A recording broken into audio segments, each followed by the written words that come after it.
Hello guys, welcome to Padviksha. So this video is about இந்த video நான் எதுக்கு போடுறேன்னா the basic accounting concepts or meaning வந்து it also comes for 11th CBSE accounting and 11th standard accounts subjectsக்கு வரும் and basic accounting concepts is also important for the competitive exams, that is UGC NET commerce exam. So அதுக்குமே important. So this plays for the both role. So in the video it's all about accounting or the meaning and accounting or the purpose. So we are going to learn what is accounting and what is the purpose of the accounting. And so let's start the basic accounting concepts. What is accounting? It is a systematic process of identifying, recording, measuring, classifying, verifying, summarizing, interpreting and communicating financial information. Accounting reveals profit or loss for the given period and the value of the company assets and liabilities and owner's equity. So it's nothing but accounting na enna it is a systematic process. So systematic process na it starts from the scratchல இருந்து பேசிக்ல இருந்து start பண்ணி நம்ம அதோட final process வரைக்கும் போகிறது தான் accounting. It is a systematic process. என்னென்ன process நம்ம அதில் பண்ணுவோம் பார்த்தீங்கன்னா ஐடென்டிஃபைனா கண்டுபிடிக்கிறது, ஐடென்டிஃபையிங், நெக்ஸ்ட் ரெக்கார்ட் பண்ணுறது, ஒரு டிரான்சாக்ஷனை ரெக்கார்ட் பண்ணுறது. ஸோ ஃபார் எக்ஸாம்பிள் ஒரு டிரான்சாக்ஷன் ரெக்கார்ட் பண்ணுறதுன்னா ஐ பாட் this sofa for 50,000 rupees na I'm going to record. So in the date la இந்த சோஃபாவை நான் 50,000 rupeesக்கு நான் வாங்கினேன் அப்படிங்கிறத அந்த ரெக்கார்ட் பண்ணுறது தான் ரெக்கார்டிங். மெஷரிங், ஸோ நான் அந்த சோஃபாவை வந்து நான் 50,000 rupeesக்கு வாங்கினேன், இப்போ அந்த சோஃபா வந்து எவ்வளோ வேல்யூ இருக்கும்னு மெஷர் பண்ணுறது. ஸோ நான் 50,000 rupees வந்து நான் 10 years பிஃபோர் வாங்கினேன்னா இப்போ அந்த சோஃபாவோட வேல்யூ, அந்த சோஃபாவோட டெப்ரிசியேஷன் எவ்வளோ இருக்குன்னு பார்க்குறது தான் மெஷரிங். நெக்ஸ்ட்டு கிளாஸிஃபையிங்னா ஸோ இது அசட்டா, இது லயபிலிட்டியா, இது கிரெடிட்டா, இது டெபிட்டா, நேச்சுரலாக, பர்சனலாக, ஸோ இந்த மாதிரிலாம் கிளாஸிஃபை பண்ணுறது தான். நெக்ஸ்ட்டு வெரிஃபையிங், ஸோ இது அக்கௌண்டிங்கில் வெரிஃபை பண்ணுறது தான் next process. Next summarising, so இது வரைக்கும் இவ்வளோ ஆச்சு, இவ்வளோ அக்கௌண்ட் நம்ம பண்ணியிருக்கோம், இவ்வளோ மணி செலவாச்சு அப்படின்னு சம்மரைஸ் பண்ணுறது தான் சம்மரைசிங். நெக்ஸ்ட் வந்து interpreting is nothing but already நடந்த டிரான்சாக்ஷனை நம்ம எடுத்து இன்டர்பிரேட் பண்ணி, ஸோ ஹவு டஸ் திட் ஹேப்பன்ட், இந்த டிரான்சாக்ஷன் எதனால் ஆச்சு, எப்படி ஆச்சு, எது மூலியமாக ஆச்சுன்றது பார்க்க தான் இன்டர்பிரேட்டிங். அண்ட் கம்யூனிகேட்டிங்னா இப்போ நான் உங்களுக்கு கம்யூனிகேட் பண்ணி அக்கௌண்டிங் மீனிங் சொல்கிறேன் இல்லையா, அந்த மாதிரி கம்யூனிகேட் பண்ணி அக்கௌண்டிங்கோட டிரான்சாக்ஷன்ஸ், அக்கௌண்டிங்கோட இந்த சிஸ்டமேட்டிக் ப்ராசஸை கம்யூனிகேட் பண்ணுறது தான் it is one of the step in accounting. So இது எல்லாமே it's based on financial information. It's not a normal process. இப்போ நார்மல் ப்ராசஸ்னால் என்னென்னா, நான் வந்து for example the person A is asking B that I want to buy a sofa. இது வந்து இந்த இப்போ பேசின இந்த ஒரு இதை வந்து நம்ம ரெக்கார்ட் பண்ண தேவையில்லை, because it is not involve any economic transaction, எதுவுமே மணி ட்ரான்ஸ்ஃபர் ஆகலை. Just the person A told that I want to buy a sofa. But இதே சுச்சுவேஷனில் I want to buy a sofa, I will pay you 50,000 rupees by cheque அப்படின்னு சொல்லி அந்த செக்கை நான் transfer பண்ணேன், அந்த செக்கை நான் கொடுத்துட்டேன்னா it is a financial information.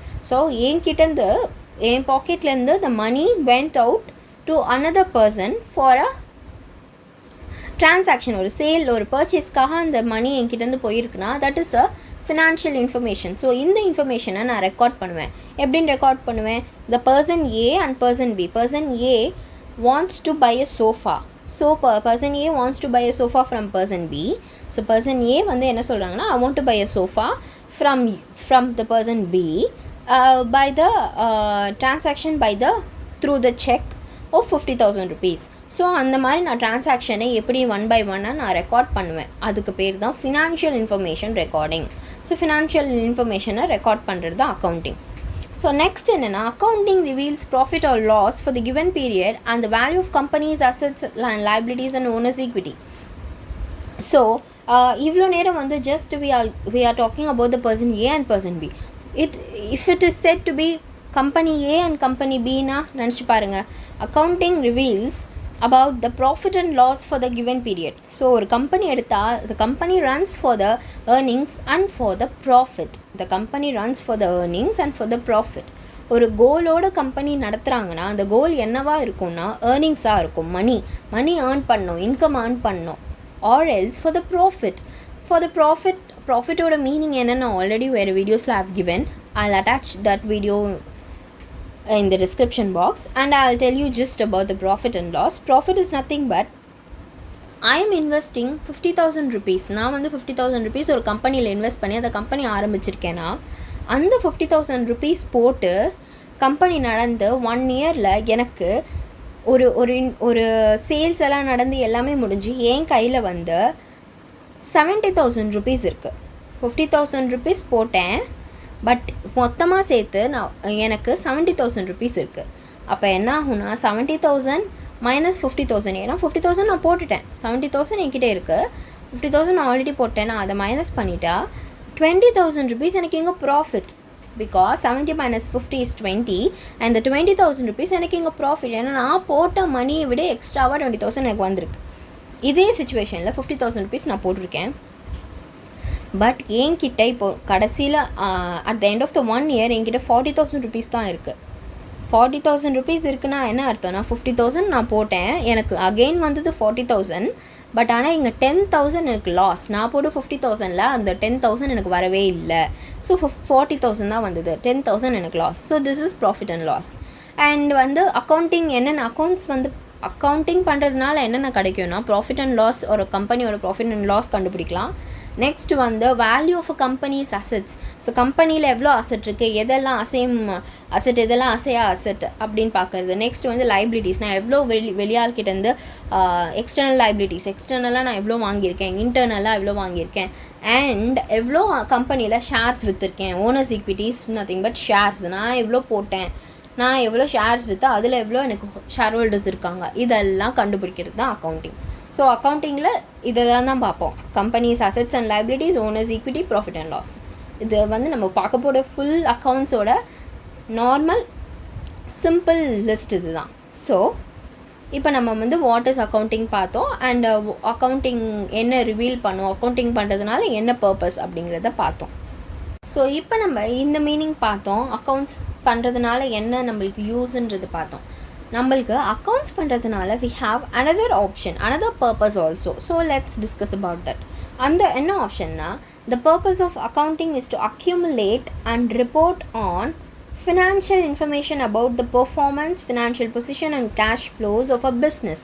So ஒரு அக்கௌண்டிங் நம்ம பண்ணுறோம், அக்கௌண்ட்ஸ் வந்து ஒரு கம்பெனி அக்கௌண்டிங் டீம்னு வச்சு அக்கௌண்ட்ஸ் எல்லாம் ரெக்கார்ட் பண்ணுறாங்க அப்படின்னாலே அதன் மூலியமாக நம்மளுக்கு என்ன கிடைக்கும்னா, நம்ம ஒரு கம்பெனியோட பெர்ஃபார்மன்ஸ் பார்க்கலாம். How does the company is moving, போன இயர்க்கு விட இந்த இயர் எவ்வளோ இம்ப்ரூவ் ஆச்சு, எவ்வளோ சேல்ஸ் ஆச்சு, எவ்வளோ இன்கம் வந்தது, ஃபினான்ஷியல் பொசிஷன் எப்படி இருக்குது, போன இயர் நம்ம வந்து எவ்வளோ மணி கட்டணும், இந்த இயர் நம்மளுக்கு எவ்வளோ மணி கட்டணும், ஃபினான்ஷியல் பொசிஷன், ஃபினான்ஷியல் க்ரைசிஸ் இருக்கான்னு பார்க்குறது. Cash flow of a business, cash flow is nothing but in and out cash flows போயிட்டு வந்துகிட்டே இருக்கா, ஸோ அதெல்லாம் வந்து ஸ்டேபிளாக இருக்கான்னு பார்க்கலாம் நம்ம அக்கௌண்டிங் பண்ணுறது மூலியமாக.